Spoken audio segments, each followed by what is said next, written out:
बांगलादेशमध्ये कांद्याचे बाजारभाव जवळपास दुप्पट झालेले आहेत तशा बातम्या आता सगळीकडेच येत आहेत। दुसऱ्या बाजूला निर्यात होणार की नाही या संदर्भातली शंका, गोंधळ, प्रश्नचिन्ह कायम आहे आणि तिसऱ्या बाजूला आपले भारताचे त्यातही महाराष्ट्रातले शेतकरी असं म्हणत आहेत की बांगलादेशनं आपल्याला रडवलेलं आहे, आपल्याला त्रास दिलेला आहे बाजारभावाच्या संदर्भात, कारण त्यांनी आयात केली नाही, वेळेवर परवानगी दिली नाही। त्यामुळे भारताने अशी भूमिका घ्यावी की आपणही आपला कांदा त्यांना पाठवायला नको। नमस्कार, ॲग्रो शिवारमध्ये आपल्या सर्वांचं स्वागत आहे। आज आहे शनिवार दिनांक 8 नोव्हेंबर आणि आज आपण बांगलादेशच्या निर्याती संदर्भात ज्या बातम्या आल्या त्याच्यानंतरची काय परिस्थिती बांगलादेशमध्ये आहे आणि शेतकऱ्यांचं काय म्हणणं आहे, बांगलादेशचे कृषी विभागाचे अधिकारी निर्याती संदर्भात काय सांगत आहे, बांगलादेशचा कांदा संपलेला आहे पण नवीन कांदा तिथे कधी येईल, तिथल्या वाणिज्य मंत्रालयाचं कांदा आयातीच्या संदर्भात काय म्हणणं आहे, भारत आणि बांगलादेशचे नातं कसं आहे, रिलेशन कसं आहे आंतरराष्ट्रीय पातळीवर आणि आपल्याकडच्या शेतकऱ्यांचं काय म्हणणं आहे ते आपण बघूया। साधारण 3-4 दिवसांपूर्वी आपल्याला एक आशा निर्माण झाली होती आणि अनेक यूट्यूबरनी, अनेक चॅनलनी आणि अनेक वर्तमानपत्रांनी एक बातमी दिली, आपणही ती दिली होती। ती म्हणजे बांगलादेशमध्ये जवळपास 3000 अर्ज स्थानिक व्यापाऱ्यांनी केले आहेत तिथल्या वाणिज्य मंत्रालयाकडे की आम्हाला कांदा आयातीची परवानगी द्या, कारण तिथले कांद्याचे जे बाजारभाव होते ते साधारण 100% पर्यंत पोहोचलेले होते, ते साधारण 70 रुपयापर्यंत होलसेलमध्ये पोहोचले होते। पण आताची बातमी अशी आहे की आता याच्यामध्ये दुप्पट वाढ झालेली आहे। आता ही दुप्पट वाढ कशी झाली, किती झाली ते आपण बघणार आहोत आणि या वाढीनंतर आता बांगलादेशचे होलसेलचे जे बाजार भाव जे आहे ते आता भारतीय रुपयात सांगायचे झाले तर 100 रुपयांपर्यंत पोहोचलेत आणि बांगलादेशच्या टकामध्ये सांगायचे झाले तर 120-125 पर्यंत पोहोचलेले होते। आपण हा व्हिडिओ करतोय बांगलादेशचे जे स्थानिक माध्यम आहे त्याला ट्रिब्यून असेल, आणखी 1-2 माध्यमं आहे, यांच्या हवाल्यानं यांनी दिलेल्या अधिकृत वृत्तानुसार करत आहोत। तर या सगळ्या याच्यामध्ये 2 दिवसांपासून तिथलं श्याम बाजार असेल, ढाक्यामधल्या किंवा अनेक ठिकाणी कांद्याचे दर वाढलेले आहेत आणि आता कांदा टंचाई निर्माण झाली आहे। तिथल्या शेतकऱ्यांकडे आता कांदा शिल्लक राहिलेला नाही आणि व्यापाऱ्यांचं म्हणणं आहे की आता भारताकडनं कांदा आयात केल्याशिवाय हे बाजारभाव खाली येणार नाही। पण प्रत्यक्ष काय परिस्थिती ते आपण बघूया। पुढे जाण्यापूर्वी एक आव्हान करेन की बांगलादेशची निर्यात हो की न हो 15 नोव्हेंबरपर्यंत म्हणजे पुढच्या आठवड्यापर्यंत कांद्याचे बाजारभाव काय राहतील, ते घसरणार, वाढणार, त्यानुसार कांदा विक्री करायचा की ठेवायचा याचा निर्णय कसा करायचा याचं अगदी शास्त्रशुद्ध विश्लेषण आपण आपल्या चॅनलला केलं आहे। तुम्हाला जॉईनच्या बटनावर क्लिक करून ते पाहावं लागेल। अनेक शेतकऱ्यांनी त्याचा लाभ घेतला आहे, त्यानुसार कांद्याच्या संदर्भात निर्णय घेतलेले आहेत। सध्या या संदर्भात अनेक वेगवेगळ्या अफवा पसरवत आहेत, पण त्याच्याकडे लक्ष देऊ नका। तुम्हाला जेव्हा तिथं माहिती घ्याल तेव्हा तुम्हाला लक्षात येईल। पुढे जाण्यापूर्वी जे चॅनलला नवीन आहे ते हिरव्या बटनावर क्लिक करून सबस्क्राईब करा, लाईक करा। ही जी माहिती आहे ही केवळ बातमी म्हणून तुमच्यापर्यंत पोहोचवलेली आहे, कारण तुमची उत्सुकता जी आहे बांगलादेशच्या संदर्भात किंवा आशा आहे, अपेक्षा आहे, तुम्हाला जेवढं वाटतं त्याच्या 4 पटीनं बांगलादेशमध्ये किंवा वेगवेगळ्या ठिकाणी कांद्याची निर्यात व्हावी असं आम्हाला वाटतं, ॲग्रो शिवारला वाटतं। कारण ॲग्रो शिवार जी माहिती देतं ते शेतकऱ्यांचं भलं व्हावं म्हणून देतं। उगाच काहीतरी अफवा पसरवणं, इकडच्या तिकडच्या ग्रुपवरनं तुमच्या तोंडावर काहीतरी माहिती मारणं जी चुकीची असू शकते असं आतापर्यंत केलेलं नाही। तर बांगलादेशचं महत्त्वाचं काय ते आपण बघूया। सर्वात आधी बांगलादेशच्या कांदा जो आहे बहुतांश पबना, फरीदपूर आणि राजबारी या जिल्ह्यांमधून येतो। आता या ठिकाणी 100% जो भाव आहे तो कांद्याने ओलांडलेला आहे। आता तिथले कृषी विभागाचे अधिकारी आहे यांनी तिथल्या स्थानिक नॅशनल दैनिक जे आहे ट्रिब्यूनला असं सांगितलं आहे, त्या अधिकाऱ्यांचं नाव आहे जाहिदुल इस्लाम।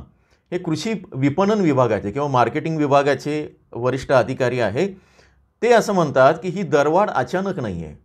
दरवर्षी ऑक्टोबरपासून ते डिसेंबरपर्यंतच्या काळात हे कांद्याचे दर वाढतात, कारण शेतकऱ्यांकडचा कांद्याचा साठा संपतो। आताही तशी स्थिती आहे की शेतकऱ्यांकडचा कांद्याचा साठा संपलेला आहे आणि आता जो साठा आहे तो केवळ व्यापाऱ्यांकडे आहे।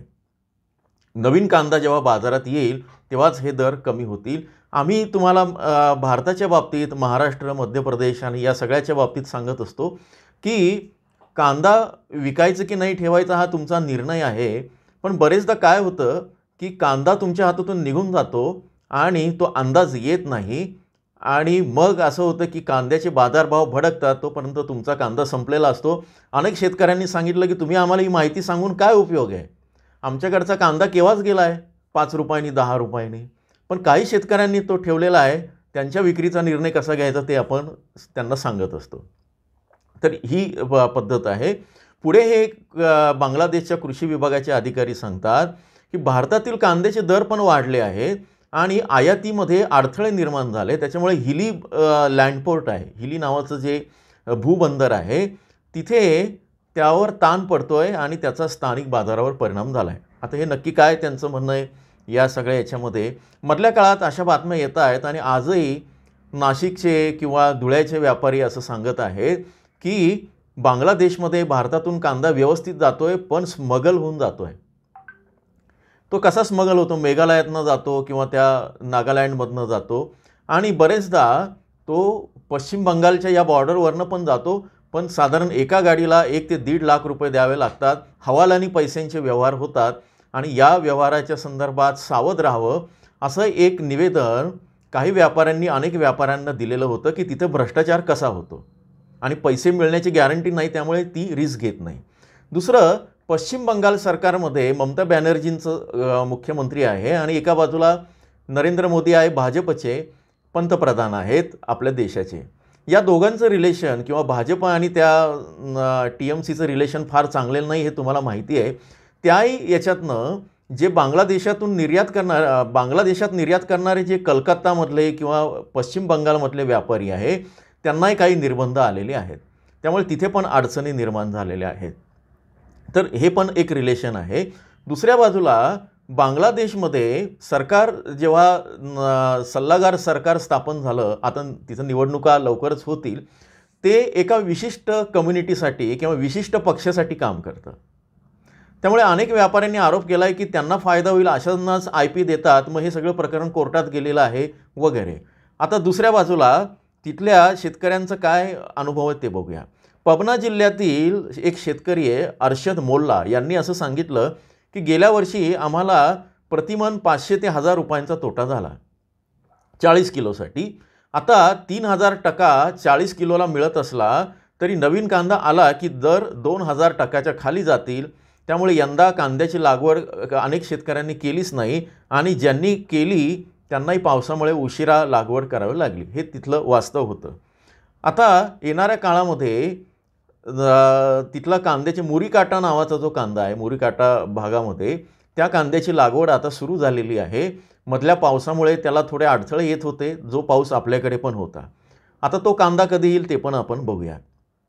आता वाणिज्य मंत्रालय जे आयातीचे आणि निर्यातीचे धोरणं घेतात त्यांचं काय मत आहे ते आपण बघूया. वाणिज्य मंत्रालयाच्या एका वरिष्ठ अधिकाऱ्यांनी ट्रिब्यूनला असं सांगितलं, नाव न छापण्याच्या अटीवर, की कृषी मंत्रालयानं असं आम्हाला कळवलं आहे की येत्या 2 ते 3 आठवड्यात नवीन कांदा बाजारात येईल. म्हणजे कधी येईल, तो साधारण डिसेंबरच्या दुसऱ्या आठवड्यात येईल.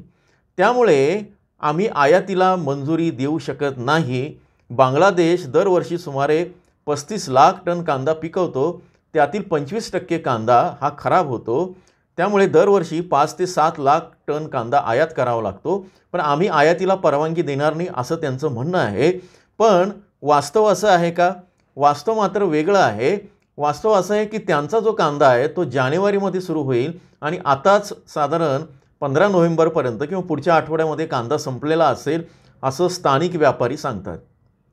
पण दुसऱ्या बाजूला त्यांच्यावर असा आरोप केला जातो की कांद्याचे बाजारभाव हे वाढावे म्हणून व्यापाऱ्यांनी ही चाल खेळली आहे आणि तिसऱ्या बाजूला गव्हर्नमेंटकडनं आयातीच्या बातम्या सोडल्या जातात कारण भाव गव्हर्नमेंटला दाबायचे आहेत. भारतातून कांदा आयात होणार या बातमीनंतर बांगलादेशचे बाजारभाव जे आहेत ते थोडेसे दबावात आले होते, विशेषतः ढाकामधल्या शाम बाजारामधले. नंतर ते परत एक दिवसानंतर परत ते वाढले. त्यामुळे अनेक जण आता 5-5 किलो कांदा खरेदी करायला सुद्धा त्यांना त्रास होतो आहे. पण या सगळ्यामध्ये भारताची भूमिका अशी आहे की मधल्या काळामध्ये आपले रिलेशन परत बिघडलेले आहेत. गंगाजल वाटपावरनं किंवा जो करार आहे त्याच्यावरनं आपलं हे वाद सुरू आहे आणि आता भारतानं बांगलादेशची नाकेबंदी किंवा नाक दाबायला सुरुवात केली आहे. त्यामुळे जसं पाकिस्तानमध्ये पाण्याच्या संदर्भात निर्णय घेतला तोच निर्णय आता भारत बांगलादेशच्या संदर्भात घेऊ शकतो. पण त्यामुळे भारतानं निर्णय घ्यायच्या आधीच किंवा भारताने येणाऱ्या काळामध्ये बांगलादेशची अन्न कोंडी किंवा आणखी निर्यात कोंडी करायच्या आधीच तिथल्या अधिकाऱ्यांनी किंवा तिथल्या सरकारने घाबरून अशी वक्तव्य केली आहेत का, असं तिथल्या लोकल व्यापाऱ्यांचं किंवा आयातदारांचं म्हणणं आहे. आता या दोन्ही बाजू काही असल्या तरी पण आता जो उन्हाळी कांदा आहे भारतातला, महाराष्ट्रातला असेल, मध्य प्रदेशातला असेल, तो आता जवळपास जास्तीत जास्त या महिन्यामध्ये संपेल. म्हणजे साधारण 15 दिवस राहील इतकाच आहे. शेतकऱ्यांकडचा जाईन, व्यापाऱ्यांकडे किती राहील माहीत नाही. श्रीलंकेच्या निर्यातीच्या संदर्भात लवकरच काही चांगल्या गोष्टी होत आहेत, त्या 8-10 दिवसात होतील, कारण तिथल्या कांद्याचे बाजारभाव भडकलेले आहेत.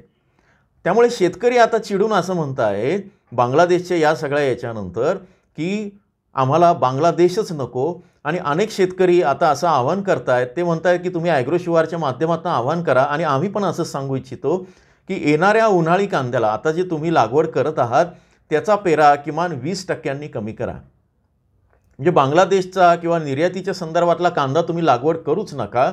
कारण येणाऱ्या काळामध्ये 2-3 गोष्टी सांगितलेल्या आहेत. 2026 हे वर्ष हवामानाच्या संदर्भात थोडंसं पाऊस कमी असेल किंवा काय अशी शक्यता आहे. प्रत्यक्ष आपल्याला ते कळेलच. दुसरी गोष्ट, या सगळ्या याच्यातनं शेतकऱ्याचा कांदा आणि त्याचं उत्पादन दुप्पट होतं तेव्हा भाव अगदी तिपटीनं कमी होतात. त्यामुळे हा सगळा निर्णय घेऊन तुम्ही येणाऱ्या काळात निर्णय घ्याल.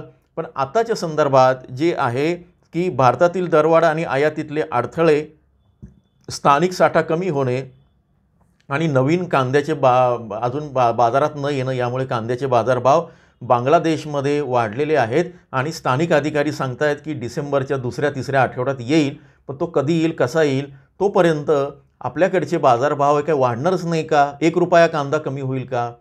किंवा अनेक जणांनी शेतकऱ्यांना भीती घातली की कांदा वाढ होतो, ही चुकीची माहिती आहे, चुकीची गोष्ट आहे. त्यामुळे तुम्ही पॅनिक सेल करून सगळा विकून टाका. कांदा विकायचा की साठवायचा हा तुमचा निर्णय आहे. पण कांद्याचे बाजारभाव सध्या तरी हे स्थिर राहतील, थोडेसे वाढू शकतात. ते कसे राहतील या संदर्भात तुम्हाला जॉईनच्या बटनावर क्लिक करून तो व्हिडिओ आपण दिलेला आहे. नवीन माहितीसाठी जोडून राहा. तुमचे काही प्रश्न असतील, तुमच्या काही शंका असतील तर मला कमेंटमध्ये जरूर कळवा. तोपर्यंत नमस्कार, धन्यवाद.